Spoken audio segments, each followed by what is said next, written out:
तो फिर से आप सभी का स्वागत है आपके अपने YouTube channel grade mission classes में। तो दोस्तों, आप लोगों की उत्तर प्रदेश री एग्जाम की तैयारी कैसे चल रही है, जो न्यू वैकेंसी आरपीएफ की आई है उसकी आपकी तैयारी कैसे चले। अगर आप लोगों को जीएस तैयार करने में कोई भी प्रॉब्लम आ रहा है तो आप लोग कमेंट करके हमको ज़रूर बताइए। हम पूरी तरह से, मेरी तरफ से ये 100% गारंटी है कि जितना भी इतिहास, भूगोल, पॉलिटिक्स आपका कोई भी सब्जेक्ट हो उसमें 100 to 100% आपका क्वेश्चन सही करवा देंगे। ठीक है दोस्तों, कोई भी दिक्कत हो आप कमेंट करके जरूर बताइए। और हमारे चैनल से अगर जो भी नए जुड़ रहे हैं, चैनल को सब्सक्राइब जरूर करिए, चैनल को लाइक करिए और ज़्यादा से ज़्यादा लोगों तक इसको शेयर करिए। तो चलिए दोस्तों, वीडियो को देरी न करते हुए हम लोग क्वेश्चन पर डिस्कशन करते हैं और इम्पॉर्टेंट प्रश्न आप लोगों को बताते हैं। ठीक, तो दोस्तों जो भी हम एक्स्ट्रा क्वेश्चन बताए आप लोग उस पर ध्यान दीजिएगा और उसको नोट करते चलिएगा, या आप लोग स्क्रीनशॉट इसका ले सकते हैं। ठीक, तो पहला क्वेश्चन यहाँ पर है आपका Hindi feature film Padmaavat, Hindi feature film Padmaavat किस लेखक की रचना है। ठीक है दोस्तों,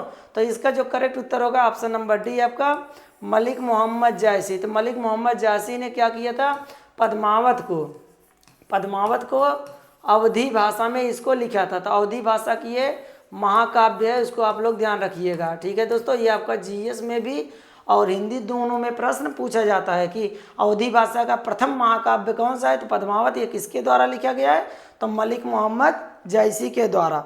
यहाँ पर आप लोग देख सकते हैं ऑप्शन नंबर ए दिया अमीर खुसरो। तो इनके बारे में आप लोग एक्स्ट्रा नॉलेज ले सकते हैं, क्योंकि इनका प्रश्न जरूर ही किसी न किसी एग्जाम में पूछा ही जाता है और पूछा भी गया है। तो अमीर खुसरो, इनका जन्म अगर बात करें दोस्तों, तो इनका जन्म आपके कहाँ हुआ था, एटा जिला। ठीक है, ईटा जिला में, और ये आपका कहाँ पड़ता है, तो आपका उत्तर प्रदेश में पड़ता है। ठीक, और अमीर खुसरो को भारत का तोता कहा जाता है, या इनको तूतिए हिंद कहा जाता है। ठीक, अमीर खुसरो ने सबसे पहले तबले का आविष्कार किया, उसके बाद सबसे पहले कव्वाली का आविष्कार किया। ठीक है, और सबसे पहले इन्होंने सितार का भी आविष्कार किया था। ठीक है दोस्तों, तो अमीर खुसरो से रिलेटेड इतने मोस्ट इंपॉर्टेंट प्रश्न है। इनका जन्म ईटा जिले में हुआ था, ये आपका पड़ता है कहाँ पर, उत्तर प्रदेश में। इनको भारत का तोता, तूतिए हिंद, सबसे पहले इन्होंने तबले का आविष्कार, कव्वाली का आविष्कार, सितार का आविष्कार। ठीक है दोस्तों, और शायरी का भी आविष्कार इन्हीं को माना जाता है। और अमीर खुसरो की अगर कब्र पूछी जाए तो ये कहाँ स्थित है दोस्तों, ये दिल्ली में स्थित है। आप लोग इसको याद रखिएगा। ठीक है दोस्तों, कहाँ स्थित है, तो दिल्ली में स्थित है, आप लोग इसको याद रखिएगा। ठीक, तो चलते हैं नेक्स्ट क्वेश्चन पर। अगर आप लोगों को स्क्रीनशॉट लेना स्क्रीनशॉट ले लीजिए, या फिर आप लोग किसी कॉपी में नोट कर लीजिए। अगले क्वेश्चन की बात करें, क्वेश्चन नंबर 2, सोमनाथ मंदिर पर आक्रमण किसने किया था। ठीक है दोस्तों, ये आपका प्रश्न पूछा गया है। तो इसका जो करेक्ट उत्तर होगा ऑप्शन नंबर ए कौन, महमूद गजनवी। तो महमूद गजनवी ने 1025 ईस्वी में सोमनाथ मंदिर पर आक्रमण करके इस पर लूटपाट किया था। ठीक है दोस्तों, और सोमनाथ मंदिर आपका कहाँ पड़ता है, तो ये पड़ता है आपका गुजरात राज्य में। कहाँ पड़ता है, तो गुजरात राज्य में ये पड़ता है, आप लोग इसको ध्यान रखिएगा। यहाँ एक ऑप्शन दिया गया है मोहम्मद बिन कासिम। तो मोहम्मद बिन कासिम भारत पर आक्रमण करने वाला पहला मुस्लिम शासक था, और ये भारत पर 712 ईस्वी में, ठीक है दोस्तों, कब, 712 ईस्वी में कैथल नामक स्थान पर आक्रमण किया था। ठीक है, कैथल नामक स्थान पर, ये जम्मू कश्मीर की तरफ पड़ता है स्थान। तो मोहम्मद बिन तुगलक सबसे पहला क्या था, मुस्लिम आक्रमणकारी थे जो भारत पर आक्रमण किया था। और यही सबसे पहले भारत में क्या, जजिया कर। ठीक है दोस्तों, इसको भी आप लोग ध्यान रखिएगा। भारत में सबसे पहले जजिया कर की शुरुआत किसने किया था, तो मोहम्मद बिन कासिम। आप लोग इसको भी याद रखिएगा। ठीक, तो चलते हैं नेक्स्ट क्वेश्चन पर, क्वेश्चन नंबर आपका 3। तो क्वेश्चन नंबर 3 की बात करें, तो क्वेश्चन नंबर 3 आप लोग देख सकते हैं यहाँ पर दिया गया है। हाँ, क्वेश्चन नंबर 3। तो क्वेश्चन नंबर 3, सांख्य दर्शन प्रतिपादक किसके माना जाता है। तो सांख्य दर्शन के प्रवर्तक कौन थे, तो ऑप्शन नंबर आपका डी कौन थे, कपिल। तो कपिल को सांख्य दर्शन का प्रवर्तक माना जाता है। यहाँ पर ऑप्शन नंबर 1 आप लोग दे सकते हैं, बी दिया पतंजलि। तो पतंजलि को किसका माना जाता है, ये न्याय इनको माना जाता है योग दर्शन के प्रवर्तक कौन थे भैया, पतंजलि। ठीक, और ये पतंजलि किसके दरबार में रहते थे, तो पुष्य मित्र शुंग। किसके दरबार में, तो तो पुष्यमित्र शुंग, ये शुंग वंश का जो संस्थापक था पुष्यमित्र, उसके दरबार में पतंजलि रहते हैं। यहाँ पर ऑप्शन नंबर 1 आपका दिया गया गौतम। तो गौतम किसके दर्शन प्रवर्तक थे? ये न्याय दर्शन के, न्याय दर्शन के प्रवर्तक कौन थे दोस्तों? तो ये थे कौन? गौतम। वाल्मीकि किसकी रचना की थी? इन्होंने रामायण की रचना की थी। इसको भी आप लोग याद रखिएगा, ठीक है दोस्तों। आप लोगों को स्क्रीनशॉट लेना है तो आप लोग स्क्रीनशॉट ले सकते हैं। तो अगले क्वेश्चन पे हम लोग चलते हैं फिर। तो चलिए अगले क्वेश्चन की बात करें। क्वेश्चन नंबर आपका कौन सा है? 4। क्वेश्चन नंबर 4 की बात करें तो 4 में आपको दिया गया प्रसिद्ध पुस्तक poverty and British rule in India के लेखक कौन है? तो इसका जो राइट उत्तर होगा आपका कौन सा दोस्तों? ऑप्शन नंबर बी, दादा भाई नौरोजी। तो दादा भाई नौरोजी इसका करेक्ट उत्तर हो जाएगा। इनसे रिलेटेड इंपॉर्टेंट प्रश्न क्या है? इनको भारत का, दादा भाई नौरोजी को भारत का स्टील मैन, भारत का स्टील मैन, या इनको grand old man of India के नाम से भी जाना जाता है, ठीक है दोस्तों। Grand old man of India किसे कहा जाता है? तो दादा भाई नौरोजी को जाना जाता है, ठीक है। या इनको भारत का स्टील मैन भी कहा जाता है। और इनकी प्रसिद्ध पुस्तक कौन सी थी? Poverty and British rule of India, ठीक है दोस्तों। यहाँ पर एक ऑप्शन आपका दिया गया है महात्मा गांधी। तो इनके द्वारा एक पुस्तक लिखी गई थी, क्या दोस्तों? हिंद स्वराज। हिंद स्वराज पुस्तक की रचना किसने किया था? तो महात्मा गांधी ने किया था। इसको भी आप लोग ध्यान रखिएगा, ठीक है दोस्तों। अगले क्वेश्चन पे चलते हैं। क्वेश्चन नंबर आपका कौन सा है? 5। क्वेश्चन नंबर 5 की बात किया जाए तो यहाँ लिखा गया है निम्न में से कौन प्रसिद्ध हिंदी पत्रिका सरस्वती के संपादक कौन थे? ठीक है दोस्तों। तो सरस्वती पत्रिका के संपादक कौन थे, ये आपका क्वेश्चन पूछा गया है। तो इसका जो करेक्ट उत्तर होगा ऑप्शन नंबर आपका सी, महावीर प्रसाद द्विवेदी। तो महावीर प्रसाद द्विवेदी सरस्वती पत्रिका के संपादक कब बने थे? तो 1903 ईस्वी में बने थे, ठीक। और इसकी अगर बात की जाए इसके प्रथम संपादक कौन थे? तो सरस्वती पत्रिका का जो संपादन हुआ था कब हुआ था? 1900 ईस्वी से। और इसके प्रथम संस्थापक कौन थे? तो बाबू श्याम सुंदर दास। तो बाबू श्याम सुंदर के दास के द्वारा इसका संपादन सबसे पहले किया गया था। बाद में 1903 ईस्वी से लेकर लगभग 1920 ईस्वी तक इसका संपादन कौन किया था? महावीर प्रसाद द्विवेदी ने किया था। इस बात को आप लोग ध्यान रखिएगा, ठीक है दोस्तों। यहाँ तक आपका पूरा क्लियर है। आगे चलते हैं अगले क्वेश्चन पे। तो क्वेश्चन नंबर हम देखते हैं, क्वेश्चन नंबर 6 की बात करें दोस्तों, यहाँ पर दिया गया मदर पुस्तक किसने लिखी थी? ठीक है दोस्तों। तो मदर पुस्तक किसके द्वारा लिखा गया था, ये क्वेश्चन आपका पूछा गया है, ठीक है। तो यहाँ ऑप्शन दिया है मैक्सिमम गॉर्गी ने, बेन जॉनसन ने, ऑस्कर वाइल्ड ने, या एसी एलियट ने। तो इसका जो करेक्ट उत्तर होगा ऑप्शन नंबर ए, मैक्सिमम गॉर्गी ने। मैक्सिमम गॉर्गी द्वारा ये पुस्तक लिखा गया था, ठीक। अगले क्वेश्चन की बात करें, क्वेश्चन नंबर 7, उगते हुए सूरज का देश किसे कहा जाता है? तो ये भी आपका क्वेश्चन इंपॉर्टेंट है। तो उगते हुए सूरज के देश किसे कहा जाता है दोस्तों? तो जापान को कहा जाता है। नॉर्वे को क्या कहा जाता है? इसको कहा जाता है मध्य रात का देश, मध्य रात्रि का देश। तो मध्य रात का देश किसे कहा जाता है दोस्तों? तो नॉर्वे को कहा जाता है। नॉर्वे की राजधानी की बात करें तो ये क्या है आपका? ओस्लो है, ठीक है दोस्तों। इसको भी आप लोग याद रखिएगा। नॉर्वे की राजधानी क्या है? ओस्लो है। और जापान की राजधानी क्या है? टोक्यो है। जापान की राजधानी क्या है? टोक्यो है। अगला यहाँ एक ऑप्शन दिया है आपका म्यांमार। म्यांमार जिसको हम लोग क्या कहते हैं? इसको हम लोग बर्मा भी कहते हैं, ठीक है दोस्तों। म्यांमार को बर्मा के नाम से जाना जाता है। इसका एक क्वेश्चन बहुत ही इंपॉर्टेंट बनता है, ठीक है दोस्तों। यहाँ पर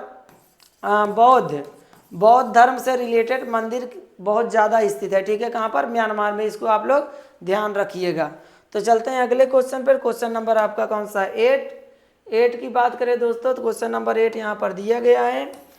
विश्व शिक्षक दिवस कब मनाया जाता है? तो विश्व शिक्षक दिवस कब मनाया जाता है? इसका जो करेक्ट उत्तर होगा ऑप्शन नंबर सी, 5 दिसंबर को। 5 दिसंबर को विश्व शिक्षक दिवस मनाया जाता है। और 5 सितंबर को ये हम लोग मनाते हैं, क्या? राष्ट्रीय शिक्षा दिवस मनाते हैं, ठीक है दोस्तों। राष्ट्रीय शिक्षक दिवस मनाते हैं। राष्ट्रीय शिक्षक दिवस कब मनाते हैं? 5 सितंबर को। और विश्व शिक्षक दिवस कब मनाते हैं? तो 5 दिसंबर को मनाते हैं। इसको आप लोग याद रखिएगा, ठीक है दोस्तों। शायद ये गलत हो गया आपका। सॉरी दोस्तों, ये हम गलत बता दिए हैं। इसका जो करेक्ट उत्तर होगा, यहाँ पर हम ध्यान नहीं दिए, ऑप्शन नंबर बी सही है। 5 अक्टूबर को मनाया जाता है। आप लोग उत्तर सही कर लीजिएगा। 5 अक्टूबर को विश्व शिक्षक दिवस मनाया जाता है, ठीक है दोस्तों। और राष्ट्रीय शिक्षक दिवस 5 सितंबर को मनाया जाता है, इसको आप लोग ध्यान रखिएगा, ठीक। अगले क्वेश्चन की बात करें, क्वेश्चन नंबर 9, NCTE का पूरा नाम क्या है, ठीक है। तो NCTE का पूरा नाम क्या है, ऑप्शन नंबर आप देखेंगे B, national council for teacher education. इसका पूरा नाम होता है यही क्या, national council for teacher education, ठीक है। तो चलते हैं नेक्स्ट क्वेश्चन पर। क्वेश्चन नंबर आपका है 10। तो 10 की बात करेंगे। 10 यहाँ पर आपका दिया गया क्वेश्चन, किस संविधान संशोधन के द्वारा मताधिकार की आयु को 21 वर्ष से घटाकर 18 वर्ष कर दिया गया। ये क्वेश्चन आपका मोस्ट इंपॉर्टेंट है, इसको आप लोग ध्यान रखिएगा। तो यहाँ ऑप्शन दिया है आपका, एक 56वां संविधान अधिनियम 1987, 55वां संविधान 1986। ये दोनों आपका आंसर क्या है, गलत है, ठीक है दोस्तों। आगे देखते हैं क्वेश्चन, इसका ऑप्शन आगे दिया है। तो जो इसका करेक्ट उत्तर है दोस्तों, ये आपका या तो ऑप्शन नंबर सी में होगा या तो आपका ऑप्शन नंबर डी में होगा, ठीक है। हाँ, तो यहाँ पर हम लोग देख सकते हैं दोस्तों, इसका जो करेक्ट उत्तर होगा ऑप्शन नंबर कौन सा, डी। 61वां संविधान संशोधन 1989 में इसका किया गया था, ये आप लोग ध्यान रखिएगा, ठीक है। तो अगला क्वेश्चन, क्वेश्चन नंबर 11, किसके द्वारा खालसा पंथ की स्थापना की गई थी, ठीक है। तो ये क्वेश्चन आपका पूछा गया, किसके द्वारा खालसा पंथ की स्थापना की गई थी। तो इसका करेक्ट उत्तर होगा क्या, गुरु गोविंद सिंह, ठीक है दोस्तों। गुरु गोविंद सिंह के द्वारा खालसा पंथ की स्थापना 1699 ईस्वी में किया गया था, ये भी आप लोग ध्यान रखिएगा, ठीक है, 1699 ईस्वी में। और रही बात यहाँ आपका ऑप्शन नंबर ए दिया है, गुरु नानक देव को क्या माना जाता है, सिख धर्म का संस्थापक। सिख धर्म का संस्थापक किसे माना जाता है, गुरु नानक देव को। यहाँ एक ऑप्शन आपका दिया है बी, गुरु तेग बहादुर। गुरु तेग बहादुर सिखों के कौन से गुरु थे, तो ये 9वें गुरु थे, जिनको औरंगजेब ने क्या कर दिया था, फांसी की सजा सुनाई थी, ठीक है। अगला यहाँ ऑप्शन एक दिया है गुरु गोविंद सिंह, ये आपके सिख धर्म के 5वें गुरु थे, इसको आप लोग ध्यान रखिएगा, ठीक है दोस्तों। अगले क्वेश्चन पे चलते हैं। क्वेश्चन नंबर आपका कौन सा है, 12। तो 12 की बात करें तो यहाँ दिया गया आपका क्वेश्चन, भाखड़ा नांगल परियोजना किस नदी पर बना है, ठीक है दोस्तों। तो भाखड़ा नांगल बांध किस नदी, भाखड़ा नांगल परियोजना या बांध किस नदी बना, तो इसका राइट आंसर जो होगा आपका सतलज नदी, ठीक है। तो ये भाखड़ा नांगल जो बांध है दोस्तों, ये क्या है, भारत का दूसरा सबसे ऊंचा बांध है, दूसरा सबसे ऊंचा बांध है, इसको आप लोग ध्यान रखिएगा। सबसे ऊंचा बांध किस नंबर का है, तो दूसरा भाखड़ा नांगल बांध। पहले नंबर की बात किए जाए अगर परियोजना का, तो आपका कौन सा है, टिहरी बांध। टिहरी बांध आपका कहाँ बना है, तो टिहरी बांध आपका बना ये आपका उत्तराखंड में, ये उत्तराखंड में बना है। किस नदी पर, तो भागीरथी प्लस भिलंगाना नदी के संगम है, भागीरथी और भिलंगाना नदी के संगम पर टिहरी बांध का निर्माण किया गया। कहाँ पर, उत्तराखंड में। ये भारत का सबसे ऊंचा बांध है, ठीक है दोस्तों। और दूसरे नंबर का सबसे ऊंचा बांध कौन सा है, भाखड़ा नांगल बांध, जो सतलज नदी बना है। अगर ये राज्य की बात की जाए तो ये आपका पड़ता है कहाँ पर, पंजाब में। इसको भी आप लोग याद करिएगा, स्क्रीनशॉट लेना है तो आप लोग स्क्रीनशॉट इसका ले सकते हैं। अगला क्वेश्चन, क्वेश्चन नंबर 13, भारतीय नेपोलियन किसे कहा जाता है, ठीक है दोस्तों। तो यहाँ क्वेश्चन पूछा है, भारत का नेपोलियन किसे कहा जाता है। तो जो इसका करेक्ट उत्तर होगा ऑप्शन नंबर डी, समुद्रगुप्त को। तो समुद्रगुप्त को भारत का नेपोलियन कहा जाता है, ये भी आपका मोस्ट इंपॉर्टेंट प्रश्न है, ठीक है, इसको याद रखिएगा। इससे रिलेटेड और प्रश्न आप लोग जान सकते हैं। इससे रिलेटेड क्या, ईरान का, कभी कभी एग्जाम में आता है, तो ईरान का नेपोलियन किसे कहा जाता है, ईरान का नेपोलियन किसे कहा जाता है। तो इसका जो करेक्ट उत्तर होगा वो आपका होगा नादिर शाह को। तो नादिर शाह को ईरान का नेपोलियन कहा जाता है। और दक्षिण भारत का, अगर क्वेश्चन आ गया आपका, दक्षिण भारत का नेपोलियन किसे कहा जाता है, तो राजेंद्र प्रथम को दक्षिण भारत का नेपोलियन कहा जाता है। इतना आप लोग इंपॉर्टेंट फैक्ट याद रखिएगा, ठीक है। इससे रिलेटेड और अगर हम लोग देखें तो सम्राट अशोक मौर्य वंश का सबसे शक्तिशाली शासक था, ठीक है दोस्तों, जिसने 261 ईसा पूर्व में क्या किया था, कलिंग युद्ध लड़ा था, ठीक है दोस्तों। कलिंग युद्ध कौन लड़ा था, सम्राट अशोक का 261 ईसा पूर्व में। मौर्य वंश का सबसे अच्छा शासक माना जाता था। यहाँ ऑप्शन नंबर 1 आपका दिया है सी, चंद्रगुप्त मौर्य। चंद्रगुप्त मौर्य को क्या कहा जाता है? मौर्य वंश का संस्थापक माना जाता है, जिसके गुरु का नाम चाणक्य था। चाणक्य, विष्णुगुप्त या फिर कौटिल्य जिसका कहा जाता है। ठीक, ऑप्शन नंबर ए यहाँ दिया गया है चंद्रगुप्त विक्रमादित्य। तो चंद्रगुप्त विक्रमादित्य को क्या कहा जाता है? चंद्रगुप्त द्वितीय। ठीक है दोस्तों, जिन्होंने क्या किया था? विक्रमादित्य की उपाधि धारण किया था। और इन्हीं के दरबार में नवरत्न रहते थे। ठीक है दोस्तों, कौन रहता था? नवरत्न, जिसमें आपके छपनक हो गए, बहुत ही प्रसिद्ध विद्वान जो कालिदास है वो रहते थे। ठीक है, महामीर रहते थे। उसके अलावा जो है ये रहते थे, क्या कहते हैं, छपनक रहते थे। ठीक है, और एक लोग रहते थे जो आपका क्वेश्चन बनता है, ये चिकित्सक थे इसमें, हाँ, धन्वंतरी। ठीक है दोस्तों, धन्वंतरी इन्हीं के दरबार में रहते थे, जो प्रसिद्ध चिकित्सक थे। ठीक है, इतना आप लोग क्वेश्चन याद रखिए, जिसको स्क्रीनशॉट लेना हो वो ले सकता है। तो चलिए नेक्स्ट क्वेश्चन की बात करें। क्वेश्चन नंबर आपका कौन सा है? 14। क्वेश्चन नंबर 14 की बात करें दोस्तों, तो क्वेश्चन नंबर 14 यहाँ पर दिया गया, जैनवाद के अनुसार कितने तीर्थंकर थे? तो जैनवाद के अनुसार कुल कितने तीर्थंकर थे? तो इसका right answer option number B कितने? 24 हो जाएंगे। जिनमें पहले तीर्थंकर अगर देखा जाए तो कौन था? ऋषभ देव, जो जैन धर्म का संस्थापक माना जाता। ठीक है, 19वें कौन थे इसमें? तो मल्लिनाथ। मल्लिनाथ जो इंपॉर्टेंट फैक्ट है वही आप लोगों को यहाँ हम बता रहे हैं। ठीक है, और मल्लिनाथ को माना गया कि ये क्या थी? ये एक महिला थी। ठीक है, उसके बाद आपका वैशामा पूछा जाता है, ये कौन था? अरिष्ट नेमी। वैशामे कौन थे? तो अरिष्ट नेमी। आपके 23वें हो जाएंगे कौन से? पार्श्वनाथ। जैन धर्म के 23वें तीर्थंकर कौन थे? पार्श्वनाथ। और 24वें जो तीर्थंकर थे वो क्या थे? आपके महावीर स्वामी। और महावीर स्वामी को जैन धर्म का वास्तविक संस्थापक माना जाता है। ठीक है दोस्तों, तो इतना आप लोग फैक्ट याद रखिएगा। तो अगला चलते हैं, क्वेश्चन नंबर आपका 15। चूना पत्थर परिक्रिस्टीकरण के बाद परिवर्तित होता है क्या? तो चूना पत्थर को परिक्रिस्टीकरण करने के बाद क्या प्राप्त होता है? तो ऑप्शन नंबर बी क्या? मार्बल, जिसको हम लोग क्या कहते हैं?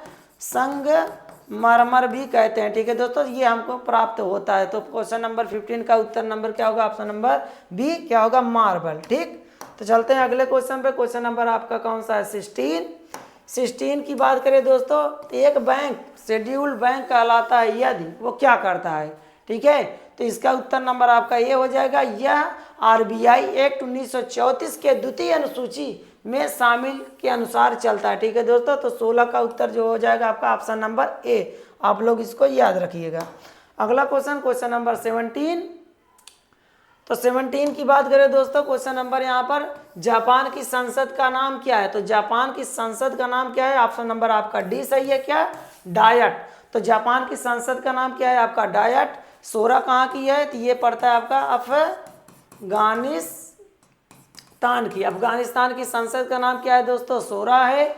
नेसेट आपका पड़ता है इजराइल। इजराइल का क्या है? नेसेट। मजलिस आपका पड़ता है ईरान का। ईरान की संसद का नाम क्या है दोस्तों? मजलिस। इसको भी आप लोग याद रखिएगा, संसद से कभी कभी क्वेश्चन पूछ दिया जाता है। अगला क्वेश्चन, क्वेश्चन नंबर 18। शोभना गुरुटुक प्रवर्तक है किसके? तो ये एक प्रसिद्ध ठुमरी गायिका है। ठीक है दोस्तों, ठुमरी गायिका, ये उत्तर प्रदेश से रिलेटेड है। तो उत्तर प्रदेश से रिलेटेड कौन है? शोभना गुरुटू, जो ठुमरी गायिका है। इसको भी आप लोग याद रखिएगा। ठीक है, तो चलते हैं नेक्स्ट क्वेश्चन पे। क्वेश्चन नंबर आपका है कौन सा? 19। तो 19 की बात करें दोस्तों, सौर मंडल के किन ग्रहों को निकृष्ट ग्रह के रूप में जाना जाता है? निकृष्ट का यहाँ शाब्दिक अर्थ है क्या दोस्त? तो यहाँ पर ये पूछ रहा है, ऐसे कौन से 2 ग्रह हैं जिनके पास कोई भी स्वयं का उपग्रह नहीं है? तो इसका जो राइट उत्तर होगा आपका बुध और शुक्र। बुध और शुक्र सौरमंडल के वो प्रमुख 2 ग्रह हैं जिनके पास कोई भी स्वयं का उपग्रह नहीं है। ठीक है दोस्तों, इसको आप लोग याद रखिएगा, इन्हीं को निकृष्ट ग्रह भी कहा जाता है। ठीक, अगला क्वेश्चन, क्वेश्चन नंबर 20 की बात करें तो भारत का राष्ट्रपति राज्यसभा के लिए कितने सदस्य को मनोनीत करता है? तो राज्यसभा की बात आई दोस्तों, तो राज्यसभा के लिए क्या करता है दोस्तों? 12 अनुच्छेद, यहाँ ऑप्शन नंबर आपका बी। तो क्या दिया है यहाँ पर? 12 सदस्य। तो 12 लोगों को यह मनोनीत करता है। और अगर लोकसभा की बात की जाती तो लोकसभा में राष्ट्रपति कितने लोगों को मनोनीत करता है? ये 2 लोगों को मनोनीत करता है। इतना आप लोग याद रखिएगा। ठीक, तो चलते हैं नेक्स्ट क्वेश्चन पर। क्वेश्चन नंबर आपका 21। तो 21 की बात करें दोस्तों, बस वेट करिए, क्वेश्चन आपका आ रहा है। क्वेश्चन नंबर 21, ठीक है दोस्तों। तो क्वेश्चन नंबर 21 का आप लोग उत्तर दीजिए कमेंट करके, तब तक हम देखें सब कुछ सही चल रहा है।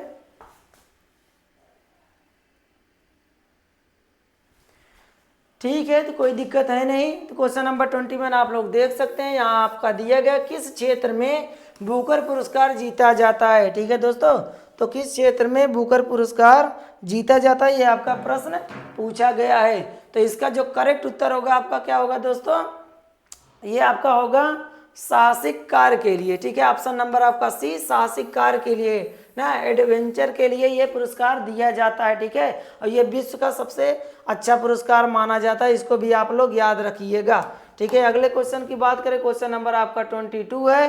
22 क्वेश्चन यहाँ पर दिया गया, तो यहाँ पर चौथा खंभा या स्तंभ, चौथा खंभा या स्तंभ संप्रतः संदर्भित करता है किसको, तो जिसका करेक्ट उत्तर होगा मीडिया अर्थात प्रेस। ठीक है दोस्तों, तो ये है इसका उत्तर, चौथा खंभा। तो हमारे यहाँ न्यायपालिका और विधायिका के बाद अगर देखा जाए तो हमारा चौथा जो स्तंभ या खंभा होता है तो क्या होता है, प्रेस या मीडिया। और वर्तमान समय में अगर देखा जाए तो 2023 में इसकी रैंक 161 थी और 2024 में रैंक इसकी शायद जहाँ तक हमको याद है ये 159 हो गए। ठीक है, ये 3 पायदान ये ऊपर हो गया है भारत की रैंक। ठीक है, इसको आप लोग ध्यान रखिएगा। 159 60 71, हाँ शायद 159 ही है, इसको आप लोग थोड़ा ध्यान रखिएगा।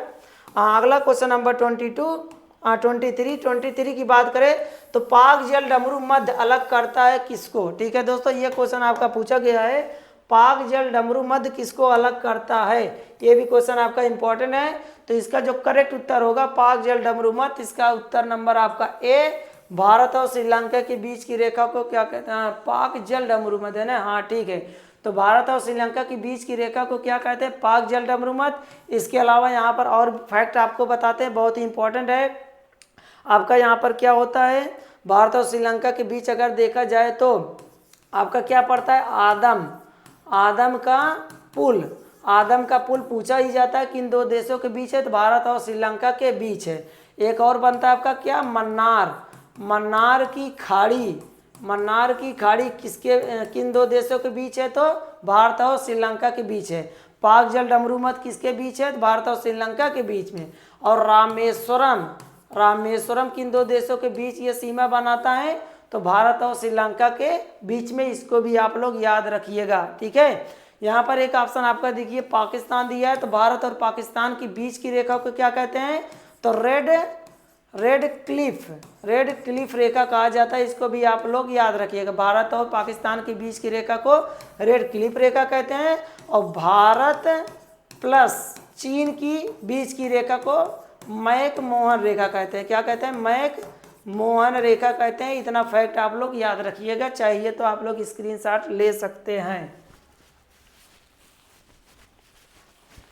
तो चलिए अगले क्वेश्चन पे चलते हैं। क्वेश्चन नंबर आपका कौन सा है, 24 की बात की जाए तो यहाँ आपका दिया गया क्वेश्चन 24 में संविधान के किस अनुच्छेद में निर्वाचन आयोग विस्तृत किया कार्य निहित है। अच्छा पूछ रहा है क्वेश्चन, संविधान के किस अनुच्छेद में निर्वाचन आयोग की बात की गई है, तो इसका जो करेक्ट उत्तर होगा आपका दोस्तों क्या होगा, 324।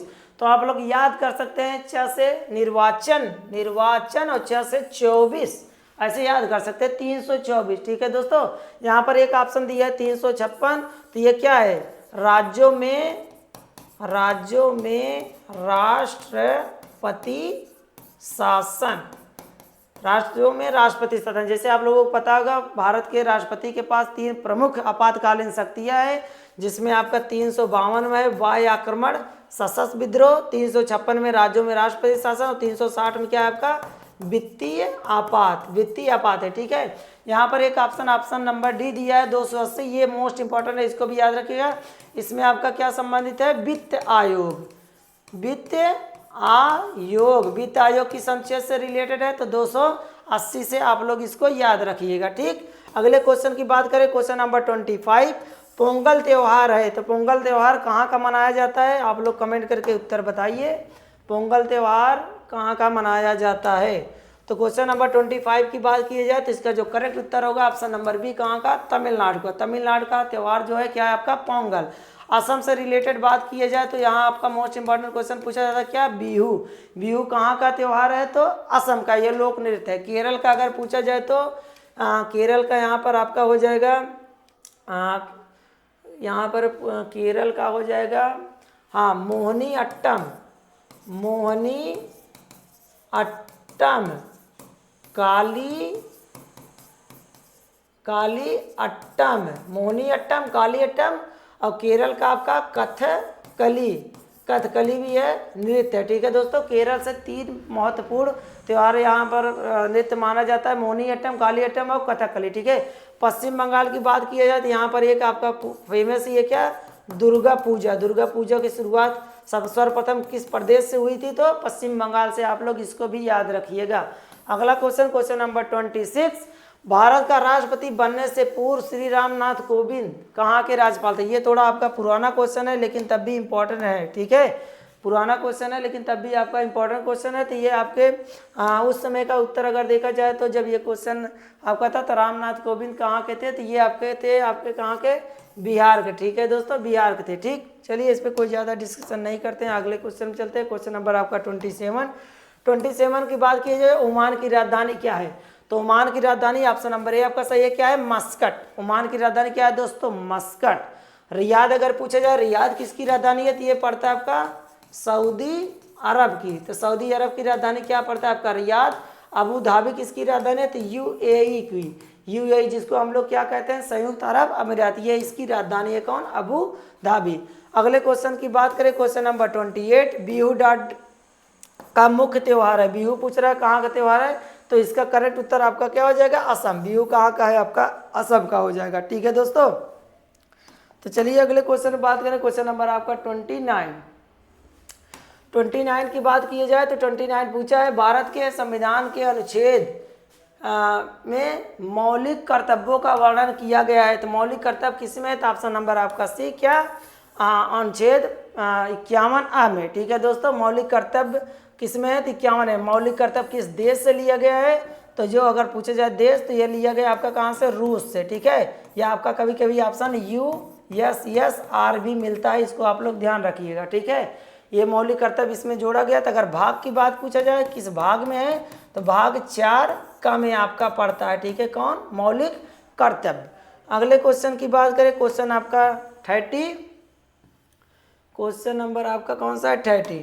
तो 30 की बात करें दोस्तों, यहाँ पर दिया गया कैलाश सत्यार्थी का संबंध किससे है, तो कैलाश सत्यार्थी का संबंध अगर देखा जाए तो ये आपका कौन सा हो जाएगा, चिपको आंदोलन, निर्मल भारत अभियान, बचपन बचाओ आंदोलन, नर्मदा बचाओ। तो हाँ, इसका जो करेक्ट उत्तर होगा ऑप्शन नंबर सी, बचपन बचाओ आंदोलन से। कैलाश सत्यार्थी किससे संबंधित है, बचपन बचाओ आंदोलन से।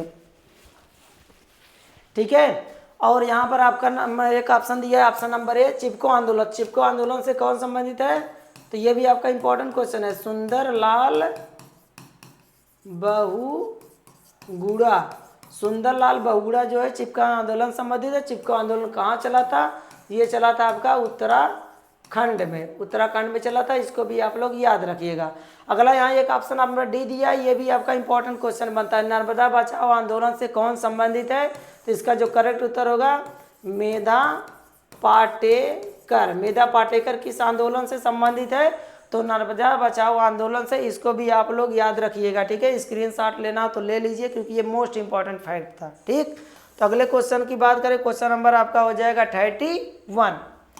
31 की बात करें दोस्तों, क्वेश्चन नंबर 31 यहाँ आपका दिया गया है, को भारत में हरित क्रांति का जनक माना जाता है। भारत में हरित क्रांति का जनक किसे माना जाता है। ठीक है, ये क्वेश्चन आपका पूछा गया है। तो देखते हैं इसका ऑप्शन क्या क्या दिया है।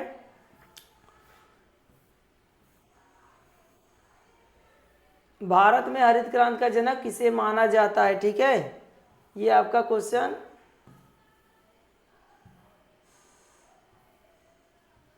पूछा गया है।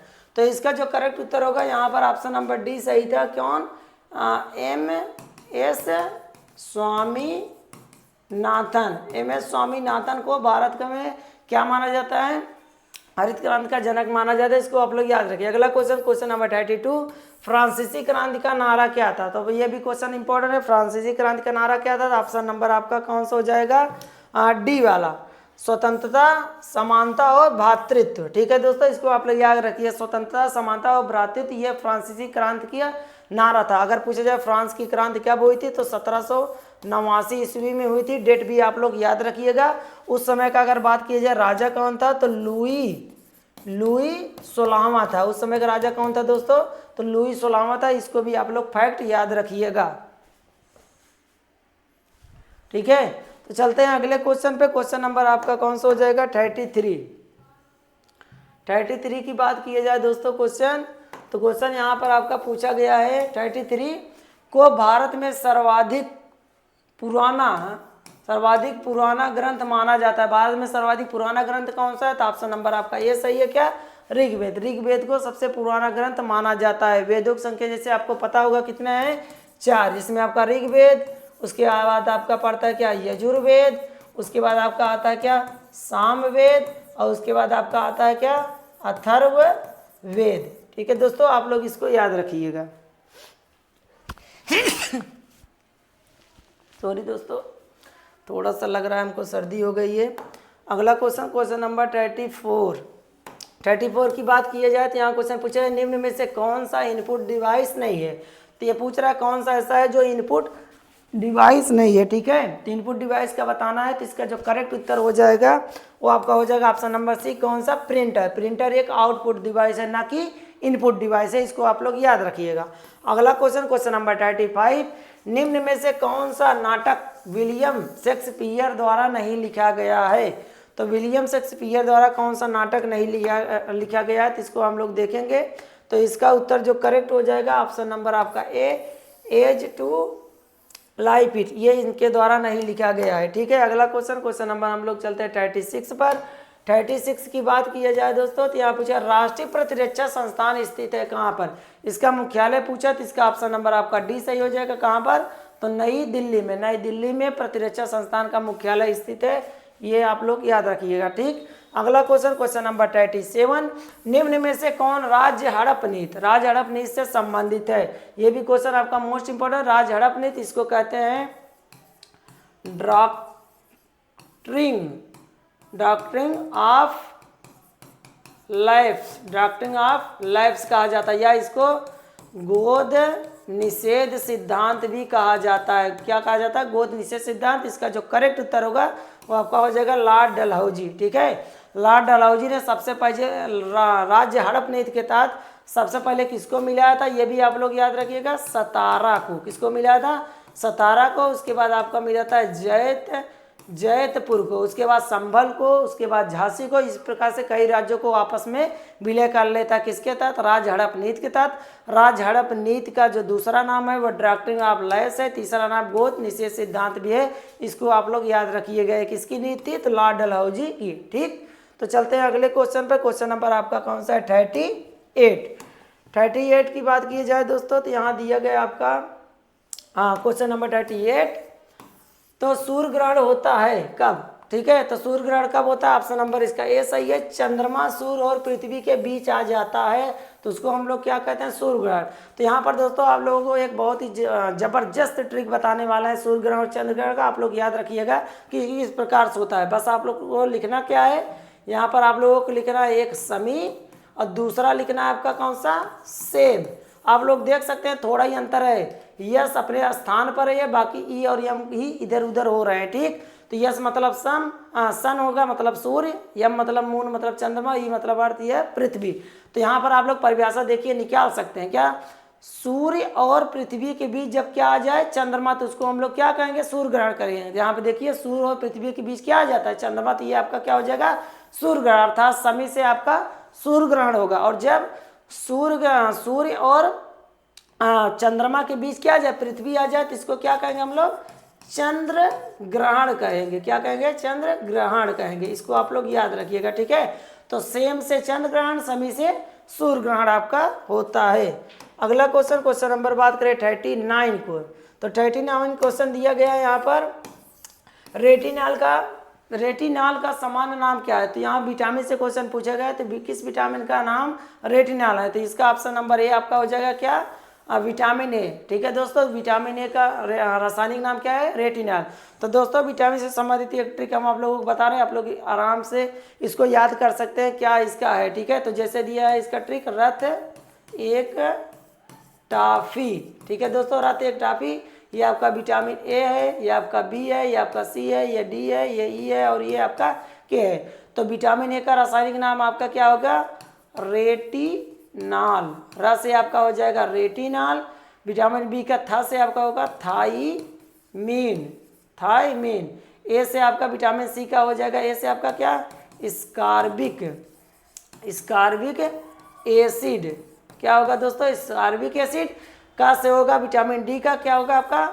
कैल्सी, कैल्सीफेरॉल, कैल्सीफेरॉल। अगला विटामिन ई का रासायनिक नाम होगा, टा से आपका क्या होगा? टोको, टोकोफेरॉल, टोकोफेरॉल दोस्तों। और विटामिन के का जो फी से होगा क्या होगा आपका? फिल्लोक्यूनोन,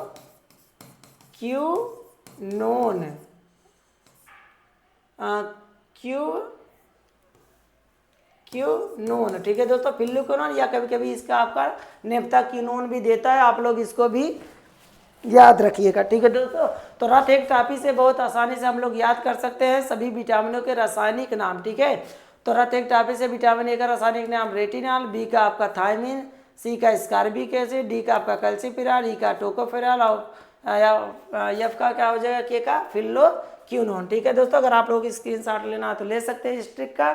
तो चलते हैं अगले क्वेश्चन पे। क्वेश्चन नंबर आपका कौन सा है? 40 की बात किया जाए तो यहाँ पर दिया गया है विटामिन सी की कमी से होने वाला कौन सा रोग है? तो विटामिन सी की कमी से कौन सा रोग होता है? तो स्कर्वी रोग। ठीक है दोस्तों, विटामिन सी की कमी से होता है स्कर्वी रोग। विटामिन बी की कमी से आपका होता है क्या? बेरी बेरी रोग। विटामिन बी3 की कमी से आपका पेलाग्रा रोग होता है, ये आपका मोस्ट इंपॉर्टेंट है। या फिर विटामिन बी6 की कमी से, विटामिन बी3 या विटामिन बी6 की कमी से पेलाग्रा रोग होता है। विटामिन बी से सिर्फ, या इसको बी1 कहते हैं, बी1 से बेरी बेरी रोग, विटामिन सी से स्कर्वी रोग और विटामिन ऑस्टियोमेलाइसिस, विटामिन डी की कमी से यहाँ पर ऑस्टियोमेलाइसिस रोग होता है, जिसको सूखा रोग भी कहा जाता है। इसको आप लोग याद रखिएगा। ठीक, तो चलते हैं अगले क्वेश्चन पे। क्वेश्चन नंबर आपका कौन सा है? 41 की बात करें दोस्तों, यहाँ पर आप लोग देख सकते हैं क्वेश्चन नंबर 41 पूछा गया है, क्या किसी प्राणी की ज्ञानेंद्रिया उसे सहायता प्रदान करती है? किसी प्राणी की ज्ञानेंद्रिया जो है सहायता प्रदान करती है, तो इसका ऑप्शन नंबर आपका ये सही है। उद्दीपक के प्रति अनुक्रिया करने में, उद्दीपक की प्रति अनुक्रिया करने में यह सहायता प्रदान करती हैं। तो ठीक है दोस्तों, तो आप लोगों को अगर हमारी ये वीडियो, ये क्वेश्चन जो महत्वपूर्ण उत्तर प्रदेश री एग्जाम के लिए, आरपीएफ के लिए जो हम करा रहे हैं, अगर आप लोगों को पसंद आए तो दोस्तों आप लोगों से रिक्वेस्ट है, अगर आप हमारे चैनल से नए जुड़ रहे हैं तो सब्सक्राइब जरूर करिएगा और वीडियो को लाइक कर दीजिएगा जरूर। कमेंट करके भी बताइएगा हमारा ये सेशन आप लोगों को कैसा लग रहा है, जिससे हम और भी अच्छे अच्छे क्वेश्चन आप लोगों के लिए ला सके और अच्छा क्वेश्चन करा सके। ठीक है, तो चलते मिलते हैं नेक्स्ट वीडियो में, तब तक के लिए धन्यवाद।